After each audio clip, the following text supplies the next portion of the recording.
Olá, eu sou o professor André Luizetec e nessa aula iremos ver um assunto extremamente importante na eletrodinâmica, que é a resistência elétrica. A resistência elétrica está presente nos fios que nós ligamos os nossos aparelhos na tomada. Está presente também dentro do aparelho celular, tanto que o aparelho celular vai esquentar, e um dos efeitos da corrente elétrica é o aquecimento. Ela está nos resistores e são principalmente os resistores que nós iremos estudar em eletrodinâmica. Um resistor ele serve, por exemplo, para dividir a tensão de um aparelho, como você vê na descrição eu falo bonitinho do que é o ramo, bonitinho, está lá detalhado bonitinho. Agora, os resistores eles servem também para aquecer um aparelho, por exemplo, chuveiro elétrico, churrasqueira elétrica, ferro de passar roupa, grill.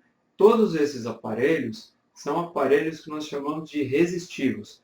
A única função desse tipo de aparelho é esquentar, e para isso eles utilizam resistores. Ok? Então, a resistência elétrica, só que nós iremos trabalhar duas leis. A primeira lei é a primeira lei de Ohm. Ok? Primeira lei de Ohm. Para você ter corrente, a gente já estudou, por exemplo, que para você ter uma corrente em um fio, você precisa ter um polo positivo, você precisa ter um polo negativo, e a corrente ela é do positivo para o negativo, isso é a corrente convencional. Ok? Beleza, se você não tiver nenhuma resistência aqui, os elétrons vão passar aqui bonitinho, sem a menor dificuldade. Agora, se você quiser dificultar um pouco o movimento desses elétrons, o que você faz? Você vai colocar um resistor.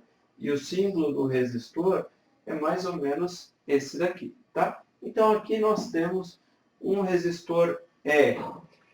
Mantida a mesma diferença de potencial no fio, por motivos óbvios, a corrente será menor. Afinal, agora ele tem resistência.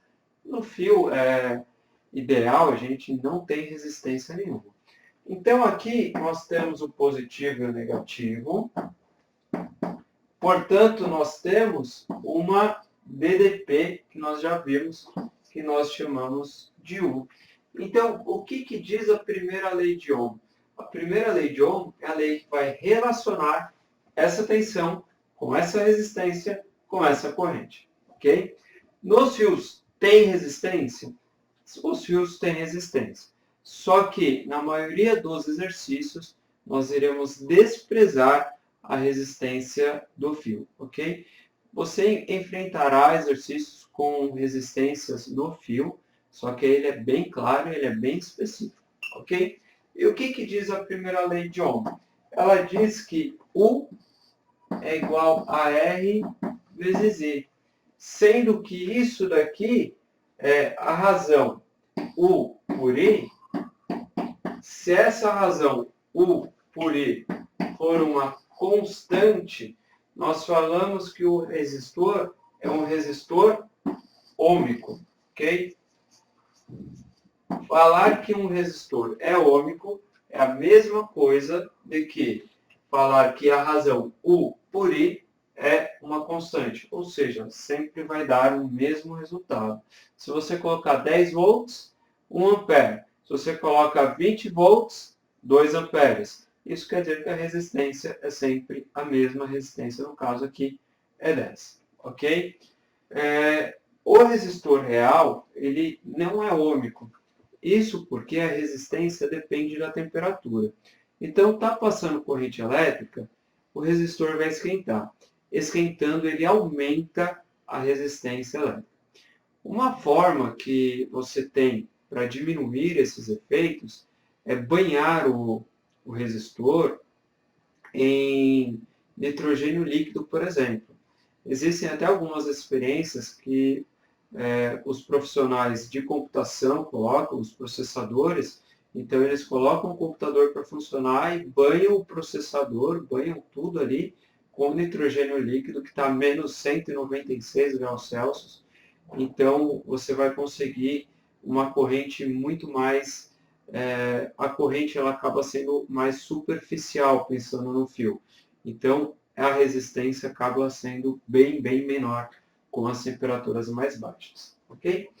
Então, falando em primeira lei de Ohm, nós podemos montar um gráfico. Como é que seria esse gráfico? O nosso gráfico é U por I. Se nós montarmos um gráfico e o resistor for ôhmico, vai dar uma reta dessa daqui, ó. Essa daqui seria um resistor ôhmico. Por quê? U é igual a R vezes I, então isso daqui é uma reta, ok? Isso daqui é uma função do primeiro grau, onde, se você tiver uma habilidade matemática, você pode pensar que a resistência ela é numericamente igual, você pode esquecer esse N, tá? Não é aproximado, é numericamente igual a tangente daquele ângulo alfa, tá? Ou simplesmente você pode pegar ponto a ponto, tá? Então, por exemplo, neste ponto aqui, você tem um valor para I, você tem um valor para U, e aí você vai fazer U dividido por I. U dividido por I justamente é o valor da resistência. E se o resistor não for ôhmico, o que vai acontecer? Você vai acabar aumentando a tensão e a corrente não vai aumentar na mesma proporção. Então, ele vai começar a fazer uma curva desse jeito aqui. Você está aumentando a tensão, só que a corrente acaba não acompanhando. Você pode verificar que este ângulo aqui de inclinação também acaba aumentando, porque a resistência acaba aumentando.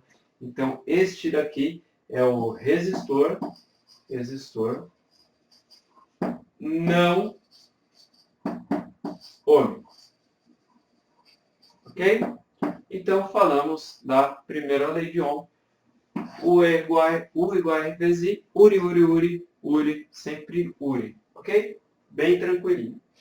Agora, nós iremos falar um pouquinho também da segunda lei de Ohm. Segunda lei de Ohm.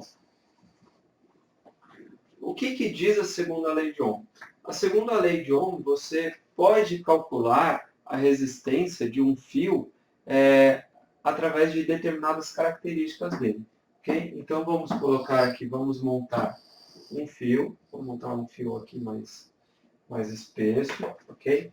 Então, aqui eu estou vendo um corte do fio e aqui a outra parte deste mesmo corte. Ok? Bom, a resistência do fio, ela vai depender de basicamente três coisas, ok? Além da temperatura. Mas aqui eu estou pegando apenas o objeto, ok? Eu não estou pegando ele funcionando. Então, por exemplo, se eu quiser medir a resistência dessa caneta, por exemplo, eu consigo. Do que vai depender a resistência deste fio? Ele depende do material. Dependendo do material, eu tenho uma resistência diferente. Por exemplo, um fio de cobre tem um coeficiente, o fio de ouro tem outro. Se for um pedaço de carbono, tem outro. Isso daqui chama-se resistividade, ok? Esse Rho, essa letra grega aqui, nós chamamos de Rho, tá? Ela é igual a resistividade. Resistividade.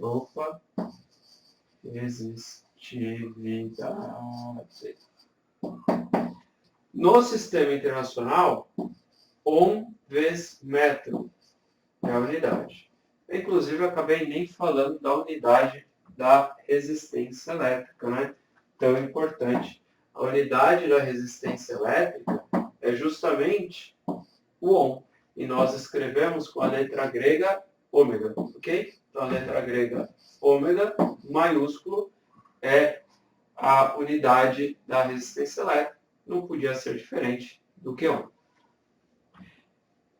Do que mais vai depender essa resistência.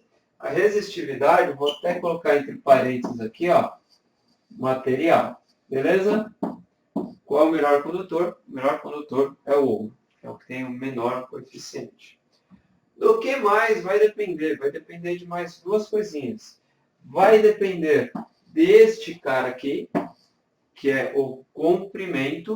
Vamos pensar o seguinte, quanto maior o comprimento, obviamente maior será a resistência que esse fio irá oferecer, ok?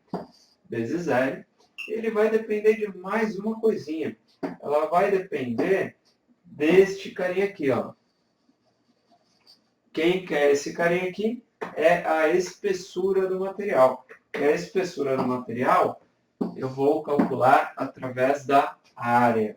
Então, isso daqui é ρ L dividido por A. Beleza?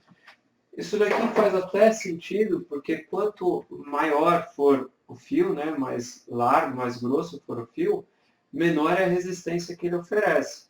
Menor a resistência, melhor a corrente. É por isso que em casas com fiações muito antigas, quando liga, por exemplo, a máquina de lavar roupa, a luz da casa inteira, a lâmpada parece que dá uma diminuída. E dá uma diminuída mesmo. Por quê? Porque aí passa muita corrente, a resistência vai lá em cima, e aí você acaba perdendo energia no próprio fio, devido a ele esquentar muito e ter muita resistência. Então, quando você tem esse tipo de situação, o ideal é trocar a fiação por uma fiação mais espessa, ok? Bom, aqui basicamente é a aula sobre a lei de Ohm. Eu espero que você tenha gostado. Se você gostou, dê um curtir, compartilhe, comente, deixe seu comentário, é extremamente importante. E principalmente se inscreva aqui, FR Física Retec. Se você não for inscrito, é só clicar aqui. Muito obrigado, até a próxima.